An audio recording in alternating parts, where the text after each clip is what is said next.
Umpisa na ang period. Simula na rin ng mga checkpoint at muling pagbabawal ng pagdadala ng mga baril para daw maiwasan ang paglala ng krimen sa panahong ito. Pero maraming sektor sa atin ang humihiling na maging permanente na ang gun ban policy na ito na tuwing eleksyon lamang iniimplementa.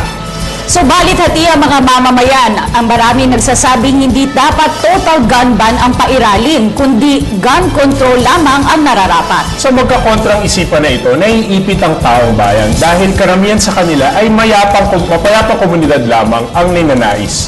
Ako po si Gio Tingson. Ako naman si Cathy San Gabriel. At ako po si Atty. Mark Castrodes, muli din nyo kaming samahan sa isa na namang edisyon ng malawakang talakayan ng mga napapanahong issue dito sa Gun Ban or Gun Control, a PTV Special Forum.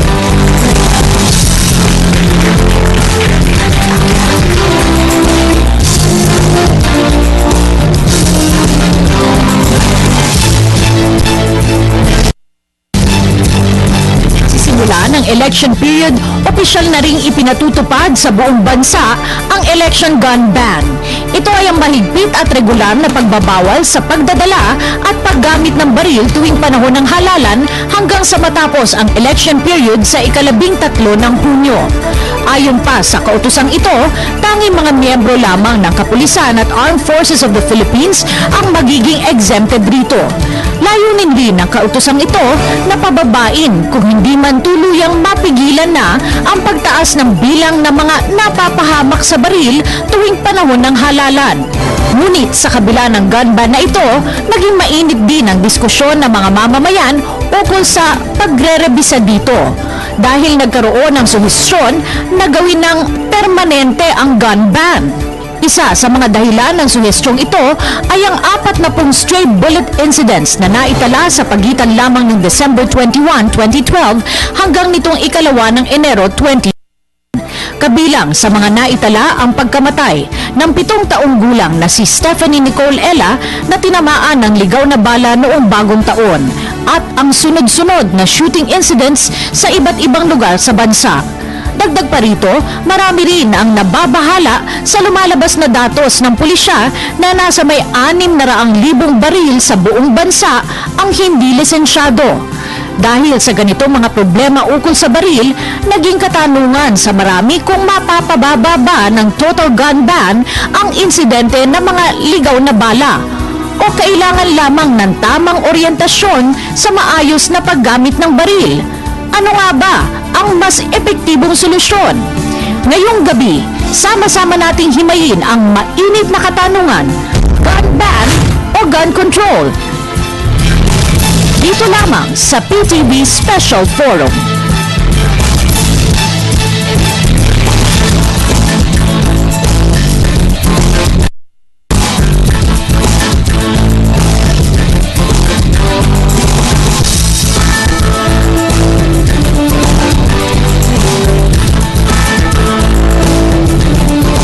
Magandang gabi po. Sa episode natin ngayong gabi ay tatalakayin natin ang isa sa pinakamainit na isyong bumabalot noong pagtatapos, Mark, ng 2012 at yung pagbubukas ngayong taon ng 2013. Akala ko nga, Cathy, yung pinakamalaki yung kwento ng December 21, 2012. Pero bago po nagtapos ang taon, may isang matinding trahedya ang tumama na naman sa ating bansa. Nagulantang ang buong bayan nang namatay yung isang inosenteng bata dahil sa stray bullet itong selebrasyon ng bagong taon.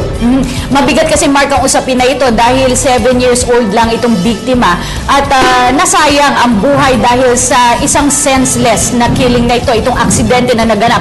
At sa totoo lang ay tuwing bagong taon, may paalala naman ang ating pamahalaan at mga otoridad na huwag nang magpaputok ng baril sa New Year's.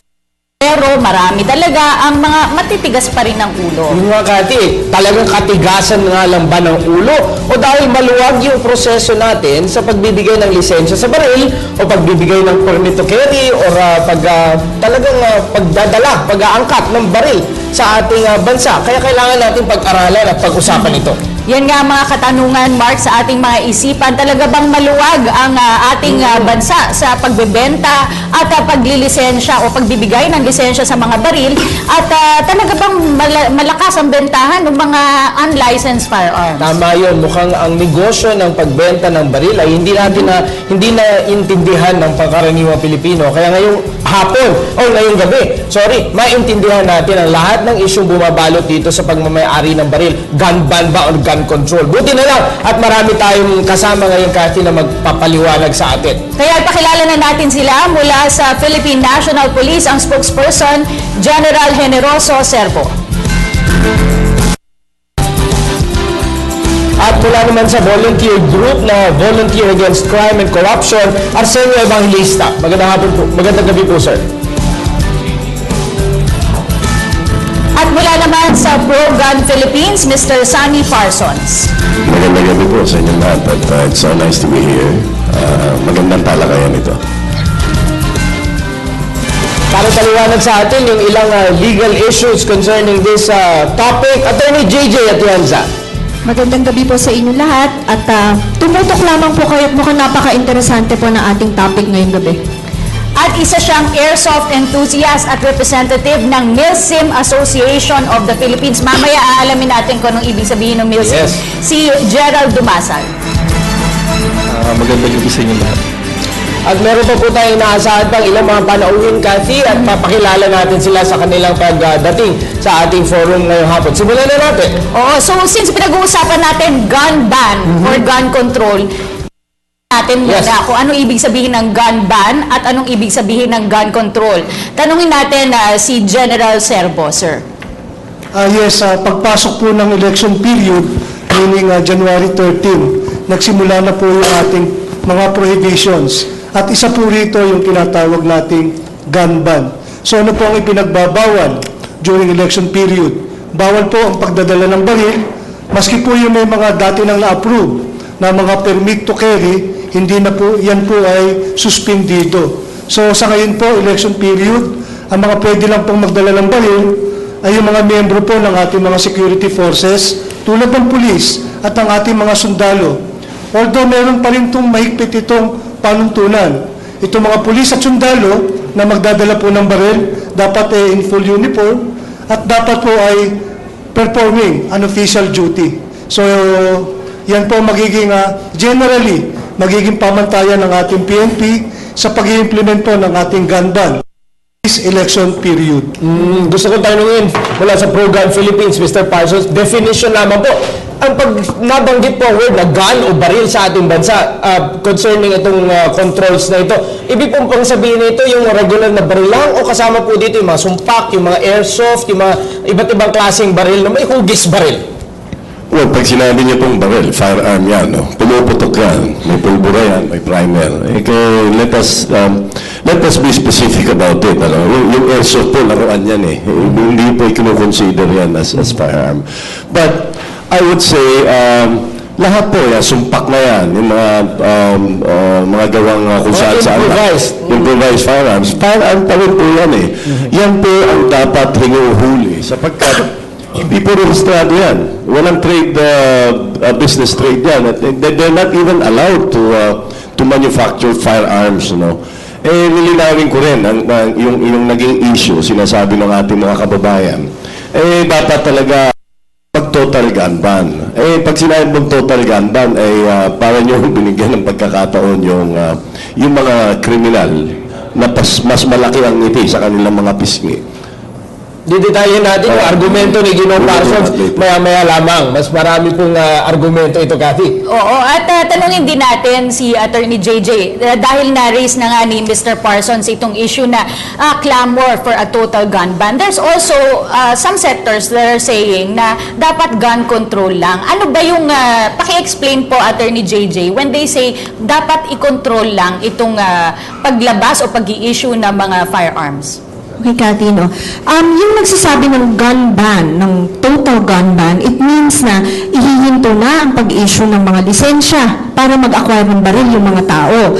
At pangalawa, yung doon naman sa gun control, ang sinasabi lang dito ay mas paigtingin pa yung pag-control sa pag-i-issue ng baril. Meaning, hindi mo ipinagbabawal yung pag-i-issue ng baril, bagkus, ipitan lamang po.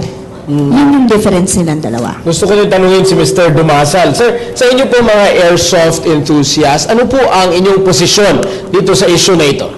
Well, kami bilang airsoft enthusiast, marami din sa amin mga owners ng mga licensed owners ng mga baril. For gun control kami. Dahil may batas naman na talaga eh. So, kailangan lang ipatupad ng maayos yung batas, saka yung the political will to implement it. At syempre, ang VACC ay talaga namang aktibo rin sa mga iba't ibang issue sa ating lipunan. Alamin din natin ang stand nila from Mr. Evangelista. Okay. Ang stand ng VACC dito po no to total gun ban, no. Simply because most of our members are victims of crimes, no. Saka naniniwala po kami na 90% ng krimen ay nangyayari po outside of our residences, no, offices. So ang stand namin dito, paigtingin na lang po ang batas, no, sa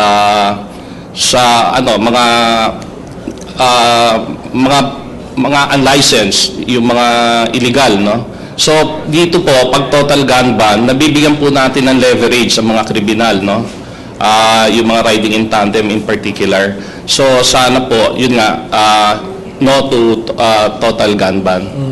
Mukhang it boils down to a police concern, Cathy. Ang siguro ang katanungan natin para sa ating kapulisan, will it be easier for you, sir, to do your job kung merong total gun ban or papairalin yung kasalukuyan, gun control lamang, yung ating kasalukuyang polisiya? Saan po kayo magiging mas matutulungan sa iyong pagsugpo ng krimen? Sa gun ban regime o sa gun control regime? Una-una, yes, ang Philippine National Police, it is noteworthy to mention whether it is gun ban or gun control, talaga yung malaking role ng inyong Philippine National Police. As a law enforcement agency, kailangan natin ipatupad kung ano ang existing laws natin on firearms. On gun ban, kami rin kasi nagpapatupad ng ating mga prohibitions on gun ban. Tayo mga nanguhuli ng loose firearms. Though on gun control, kami rin ang nagre-regulate. Kami ang nag-i-issue ng lisensya, kami ang nagpo-process at tumitingin sino ba yung mga dapat bigyan ng baril. Kaya marahil on law enforcement side, masasabi natin na ang PNP dapat maging masinop sa pagre-regulate ng industriya ng baril, dapat maging properly kami sa pagpo-process ng mga nag-a-apply ng lisensya ng baril, as well as yung mga gustong magkaroon ng mga permit to carry, to ensure na dapat yung mga nararapat lang o yung qualified ang dapat humahawak nito. On gun ban, dapat mahuli rin ng PNP sino naman yung hindi dapat humawak. Meaning to say, dapat makuha natin yung mga loose firearms na kumakalat sa ating bansa. Kasi ito yung mga nagiging source ng ating mga criminal activities with the use of firearms. So talagang malaki ang role ng PNP dyan. And both ways, yung role ng PNP dyan para maipaganap ito ng tuluyan, ito ang magko-contribute para magkaroon tayo ng, I would say, mas peaceful at matahimik na community. For example, sa strong implementation ng ating batas on firearms, dapat kinukuha natin yung mga baril sa kamay ng mga hindi authorized na umawak. Especially yung mga criminal elements at saka mga threat groups like the Abu Sayyaf Group, the New People's Army. At pag yan ang nagawa natin ng maganda, of course with the cooperation ng community, malaki magiging impact nito, positive impact nito para mabawasan ang insidente ng krimen. Kasama po natin din ngayon sa ating talakayan si COMELEC Commissioner Arman Velasco. Magandang gabi po, sir. Yes, magandang gabi naman. Sa ngayon po ay pinaiiral na po ng, sa ating bansa itong gun ban dahil nga po umpisa na ng period of election. Ano po ba yung mga exemption? Sino po yung pwedeng mag-apply ng exemptions for the gun ban, sir? Yes, unang-una, I would like to emphasize that the gun ban is exclusively for the conduct of elections. Yan sa atin. Kasi kung gusto naman natin na magkaroon ng gun ban, pwede naman gawin yan outside of the election period. But sa atin, dahil may elections, ginagawa natin at kung titignan natin, maraming nakaki-ride on dito sa gun ban during election period. Yes. So dito sa gun ban, kung titignan natin, at the start of the election period, hanggang matapos yan, that is 1 month after the election, meron tayong tinatawag na gun ban. Ito, kung titignan natin, per se, hindi naman talaga namin pinagbabawal. But during the election period, ang nangyayari yan, yung mga permit to carry are temporarily suspended. Kaya suspended yung mga permit to carry. Meron lang mga exemptions na sinasabi natin under our yung ating resolutions. We already enumerated kung sino yung mga pwedeng magdala. Kasi yung ganban ng tinatawag natin, it is prohibited bringing them, transporting them outside of residence. Kaya kung titignan natin, katulad din ng license, pag may license ka ng baril, sa bahay lang. But because yung binibigay na inaalaw ng PNP, nag-issue sila ng permit to carry. So election period, permit to carry, suspended. Pero sino itong mga exempted dito sa gun ban? Nandun na, generally, lahat ng law enforcement agencies, nandito si General Serbo, then siguro sino, usually kasama yung NBI, PNP, EFP, and all other law enforcement agencies, katulad yung mga nandyan sa immigration, yung mga law enforcement agents. Kaya ito yung mga, kung nakikita ko, parang member na yata ng NALEC, itong mga law enforcement, NBI, NICA, mga kundyan, law enforcement agencies. So, yun, nandun na kanyang na lahat doon. And of course, nandun sa constitution din natin, o kaya nandun na rin sa batas na yung talagang automatic exemptions, just like the president, he's automatically exempted. Hindi na kailangan humingi ng presidente natin as being the chief of staff. So yun po ang natin. Pero dati-dati nakikita ko when I was not yet a commissioner, pati yung mga civilian who carries a large amount of money, kung di sila ang nasa threat, ay pwede rin allowed. But now, naka-enumerate na lahat under our new resolutions kung sino talaga yung dapat mabigyan ng exemption. Mamaya, alihin natin yan. Salamat, Commissioner. Punta muna tayo kay Gio para sa mga katanungan from our internet sites at yung ating mga estudyante. Maraming salamat. Alam mo, Mark at Kathy, ang kabataan ang isa sa mga pinaka-apektado dito sa issue ng mga baril. Kaya meron tayong mga studio audience mula sa PUP. Tawagin ko ang unang magtatanong, si Fatima. Fatima? Magandang gabi po.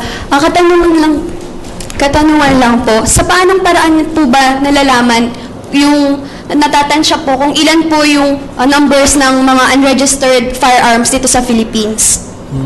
Sir Jean. Jan. Yes, Liha. Unang-una doon sa mga registered, madaling bilangin eh.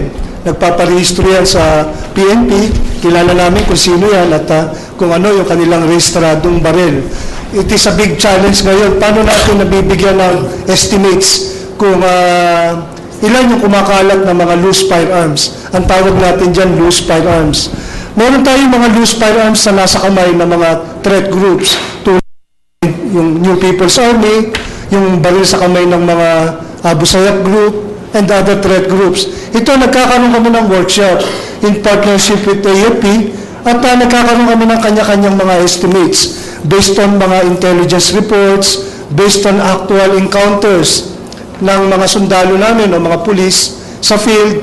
Natatansya namin yung laki yung dami ng mga kalaban as well as the numbers or the number of their firearms. So sa mga workshop na to, more or less nagkakaroon kami ng intelligence estimate kung ilan yung mga bilang na hinahawakan nila. The same with criminal groups. More or less through intelligence na natatansya namin kung ano ba yung mga criminal groups na nag-ooperate sa bansa natin. Carnappers, sabihin natin na kidnappers, o kaya mga bank robbers, o other criminal groups, ano? And with that estimate, nabibigyan namin ng number. More or less, kano ba kadami yung hawak nila. As well as yung nasa general population. Meron tayong mga ordinary citizen. Hindi naman sila mga kriminal, ano? Pero for some reasons, humahawak sila ng baril. May nagtinatago lang nila sa bahay nila. Yung iba dyan, siguro mga collector's item. Itinatago lang for personal reasons. So yan, by municipality, workshop natin yung mga intelligence units natin. And pag sinasum up natin yan, we came up with a number. Kaya nga, based on your question na rin, siguro yung mga baril na nasa kamay ng ating mga criminal elements, as well as yung mga nasa threat groups, ang estimate namin yan, more than around 25,000 yan, nationwide. Yung nasa kamay naman ng mga general population, nasa kamay ng mga ordinary citizen na hindi naman sila criminals, but then, for some reason, ayaw nilang iparehistro yung kanilang baril. Siguro, 100 to 500,000 yan. But yan, estimates lang yan. General, Tansyahan. meron pong follow-up question. Total na pag-usapan niyo ang mga threat groups. May online question tayo. Gun control ba o gun ban ang solusyon sa pagdisarma ng mga private armies? Ang private army, lalo't humahawak naman ng mga illegal na baril, yung batas natin na existing ngayon, pwede na They can be charged with illegal possession of firearms. Ngayon, para naman doon sa mga private army o private armed groups na may mga hawak na lisensyado o rehistradong baril, the same way, kung meron kaming makikitang dahilan para i-charge sila for illegal activities, kahit meron silang hawak na rehistradong baril, pwede pa rin silang kasuhan. And that will give us reason para isuspinde o i-terminate yung rehistro ng kanilang mga baril. Maraming salamat po. Ngayon naman, tawagin natin si Arlene. Mula Magandang gabi po. Para naman po sa mga gun collectors and enthusiasts, ano po ba yung satisfaction na nakukuha nyo sa pumulekta ng mga baril? Mr. Parsons. Parsons. Well, number one, being a gun enthusiast, it's very encouraging dahil dito nade-develop mo yung disiplina at matututo ka paano sumunod sa tamang batas. At dito rin ay naipapakita mo yung sports-minded, being a sports-minded person, doon mo lang sa firing range nagagawa yung mga dapat mong gawin, na hindi mo dapat gawin sa labas. Dahil pag ginawa mo sa labas yan, huhulihin ka ng pulis. Alright? So, what we're trying to do here, sports gun competition or shooting, is basically a personal development attitude na kailangan doon ka lang. Alamin mo yung tama at mali. Kapag yung ginamit mo sa tama, nandyan na yung mga ginagamit sa mga sports competition. Well, in fact, that honors, so many honors. I top a lot of major competitions and I'm proud to say, tuwing ako po yung nagiging guest speaker sa mga malalaking grupo, Rotary, big groups, I tell them, unang-una, yung disiplina sa pag-aari ng baril. Hindi po maaari yung may baril ka, siga ka. Hindi po pwede yun. Kaya kanina sinasabi ko, ang ating pong bansa ay lunod na po sa dami ng batas na inaprubahan sa Senado at sa Kongreso. Alam naman po natin lahat yan. Didebate ko lang ng konti.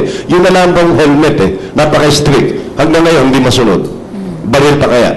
So, what I'm trying to say is, maging aware po tayo, tulungan natin ang ating kapulisan dahil kukunti lang naman sila Hindi naman nila kayang lahat yan. Ay masama nito, kadalasan, attorney, pulis na nga, siya pa kasama doon.